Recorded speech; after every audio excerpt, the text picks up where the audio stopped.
जयपुर, जहां पर संसदीय कार्य मंत्री जोगाराम पटेल प्रेस कॉन्फ्रेंस कर रहे हैं। अपने अभिभाषण मार्फत रखा।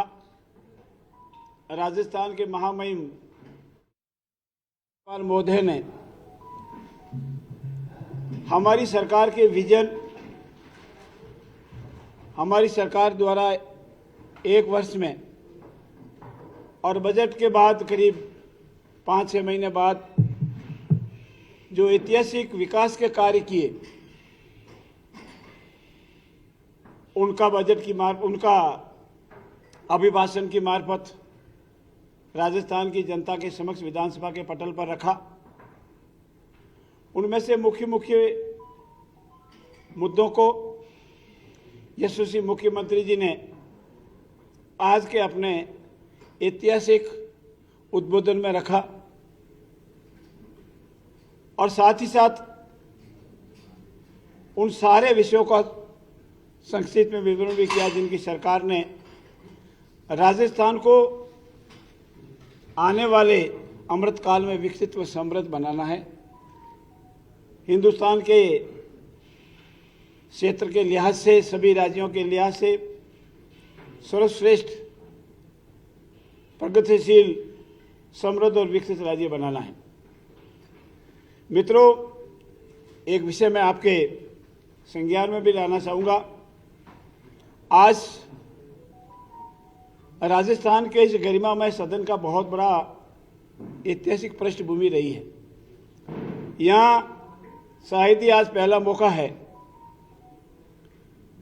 जब प्रतिपक्ष के विद्वान साथी ने कोई भी अपना विजन, अपना उद्बोधन, अपनी क्रिया प्रतिक्रिया अवसर उपलब्ध होने के उपरांत भी राजस्थान की सरकार के एक वर्ष के कार्यकाल के संबंध में यशस्वी प्रधानमंत्री आदरणीय नरेंद्र मोदी जी द्वारा,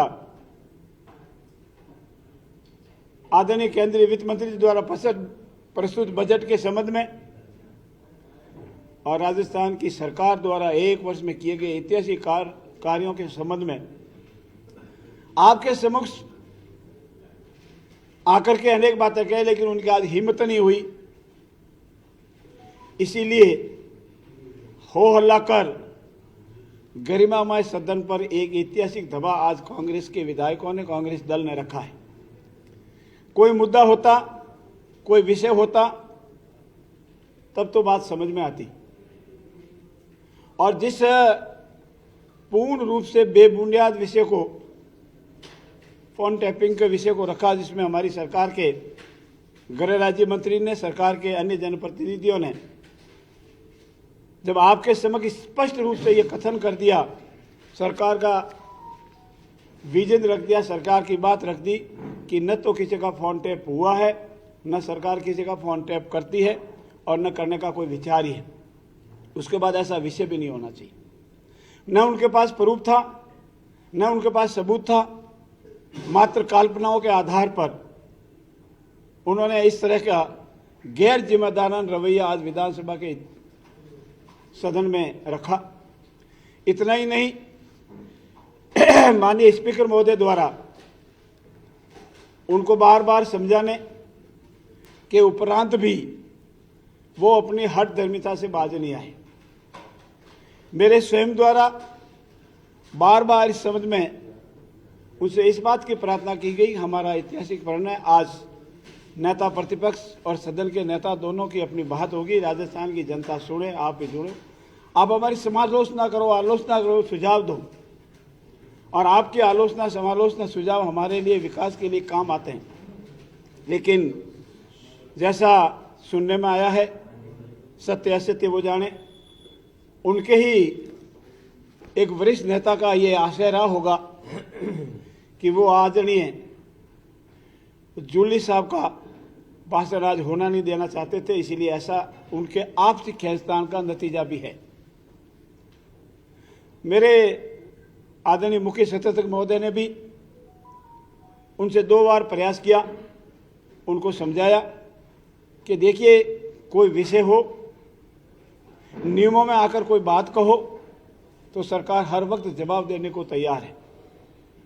आप साक्षी हैं, प्रश्नकाल शुरू होने से पहले ही बिना कोई नोटिस दिया, न नियमों में आए, न कोई सूचना दी और सीधे ही पहले से ही काली पट्टी बांध के आकर के हो हल्ला करना प्रारंभ कर दिया।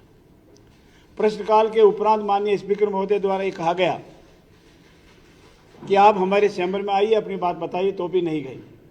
माननीय स्पीकर द्वारा हाउस को एडजॉर्न करने के बाद भी कहा तो भी नहीं आए और हमारे द्वारा आदरणीय मुख्य सचेतक द्वारा कहने के उपरांत नहीं आए। और ऐसी स्थिति में आज जो व्यवहार राजस्थान की विधानसभा में उनका किया है, उसको इतिहास कभी उनको माफ नहीं करेगा। और उसी परिप्रेक्ष्य में हमारे यशस्वी मुख्यमंत्री आदरणीय भजन लाल जी ने उनके द्वारा किस तरह की अलग-अलग टिप्पणियां करने के बावजूद भी पूरी जोर शोर से राजस्थान की विधानसभा में अपना पूरा विजन रखा, अपनी बात रखी और उनके किसी भी ऐसे हो हल्ला से प्रभाव में नहीं आए। उनके अनेक साथी आज बहुत परेशान थे कि वो अपनी बात भी नहीं कहे, अपना प्रश्न भी रख पाए, अपना स्थगन पर भी नहीं बोल पाए। इसके लिए मैं आज मानता हूं कि आज का जो व्यवहार कांग्रेस पार्टी का रहा है वो डूबती जात का अगली अंतिम जो तिनका रहता है वो भी धीरे धीरे खत्म होने के स्तर पर जा रहा है। मित्रों, दूसरा, माननीय यशस्वी प्रधानमंत्री जी ने विकसित भारत 2047 हेतु दिए गए अपने विजन के आधार पर निर्धारित हमारी सरकार की प्राथमिकताओं में उल्लेख करते हुए मार्गदर्शन हमको प्रदान किया है, जिसके लिए मैं उनका धन्यवाद भी देता हूं और आभार भी व्यक्त करता हूं।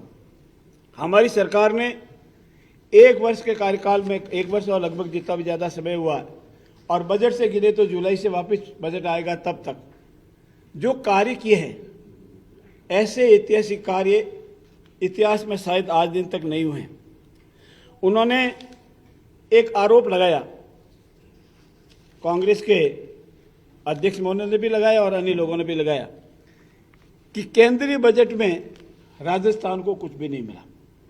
मेरे साथियों, आपको भी मन में होगा कि केंद्रीय बजट से राजस्थान को क्या मिला। कांग्रेस की पूर्ववर्ती सरकार ने, हमारे नरेंद्र मोदी जी का एक सपना है, एक विजन है कि हर घर जल से नल को सबसे ज्यादा बर्बाद किया और राजस्थान हिंदुस्तान के सभी राज्यों में सबसे पीछे रहा, सबसे अंतिम पायदान पर रहा। भ्रष्टाचार के संबंध में आप सब परिचित हैं, जो कार्य किए उनसे आप परिचित हैं। कहीं टूटी लगाई तो नल पाइप नहीं, पाइप लगाए तो पानी नहीं, पानी लगाए तो टंकी नहीं, टंकी लगाए तो जोड़ा नहीं। ऐसी स्थिति में चूंकि वर्ष 2025 तक इस कार्य को पूरा होना था और वर्ष 2025 तक हो जाता तो राजस्थान हमेशा के लिए पेयजल से तरसता रह जाता। आदरणीय नरेंद्र मोदी जी ने हमारे यशस्वी मुख्यमंत्री जी की प्रार्थना को स्वीकार किया और इसकी अवधि बढ़ाकर मार्च 2028 तक की। ये पहला सबसे बड़ा ऐतिहासिक कार्य राजस्थान के लिए है कि करीब 3 वर्ष की अवधि JJM के लिए, जल जीवन मिशन के लिए बढ़ाई और इसके संबंध में आर्थिक सहायता भी। दूसरा, इसमें पूंजीगत निवेश के संबंध में भी हमारी सरकार के लिए आदरणीय नरेंद्र मोदी जी ने अपने इस बजट में बहुत ही ऐतिहासिक सहायता उपलब्ध करवाई, जिसमें ऊर्जा का क्षेत्र हो, JJM का क्षेत्र हो और इस संबंध में भी ऋण की अवधि उपलब्ध हो। मित्रों, आप सबको पता है कि KCC में आज से पहले करीब 3 लाख की निर्धारित सीमा थी।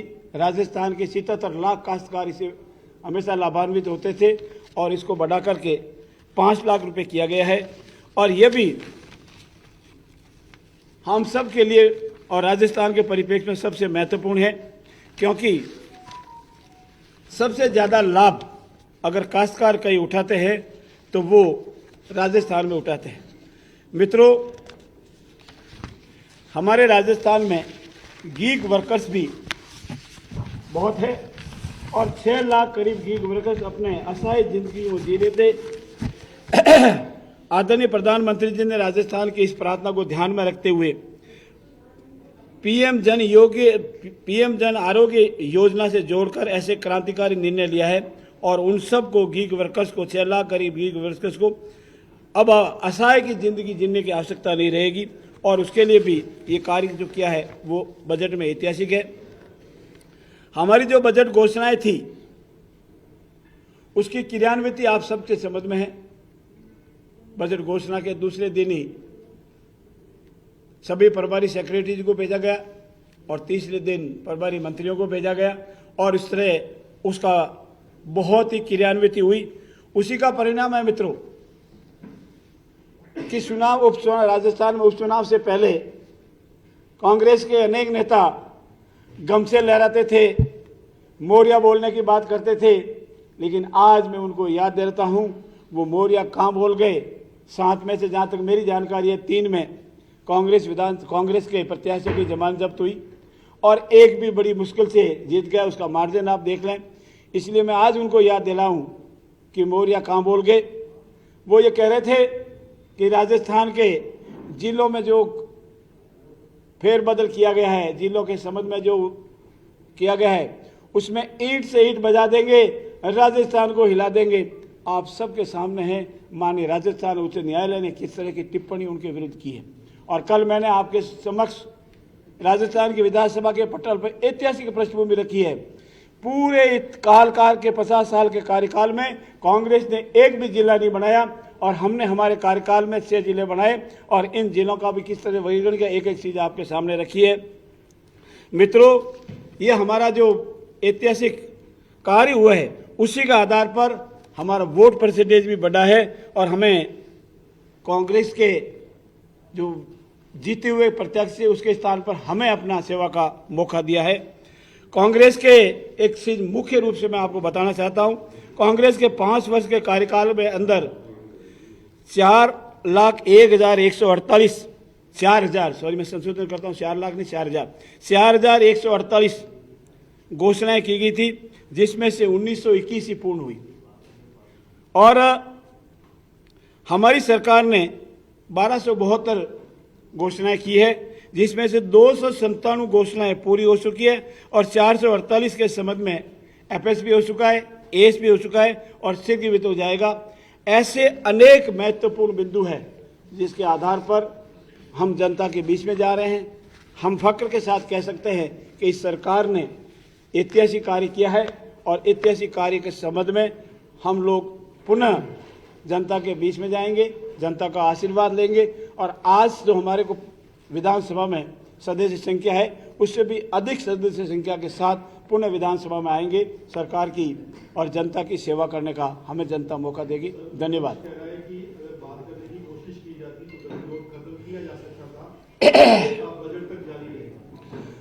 मैं आपके समक्ष पुनः दोहराता हूं, अगर आप विधानसभा सुबह प्रारंभ होने से पहले कोई नोटिस नहीं, कोई सूचना नहीं और जैसा मैंने आपको पहले कहा, हमारे स्पीकर महोदय ने बार बार घोषणा की कि आपका बजट जो ही क्वेश्चन आवर्स पूरे हुए आप अपनी बात कहिए, आप कहिए, सरकार जवाब देने को तैयार है।